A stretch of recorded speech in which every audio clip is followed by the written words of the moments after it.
Hello, hello. Day 13, part 2. As you already know, we had a very blissful morning next to the Ganges River, practicing different asanas, improving each other's yoga stances in a group, which was absolutely beautiful.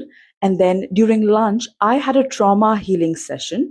I don't think it's a very standardized practice from what I understand, so I wouldn't give too much information, but I would like to say that it did involve pressing certain pressure points that are meant to release negative emotions stored in your body over a long period of time, which you might not even have known. So, really, it's not about what trauma you've necessarily faced, it might be about things you may have even forgotten from before. And then I can definitely say that post the session, I did feel a little bit sore, but I can absolutely confirm, having practiced different kinds of physical activities, from swimming, basketball to yoga and pole dancing, it's a good kind of soreness. So I highly recommend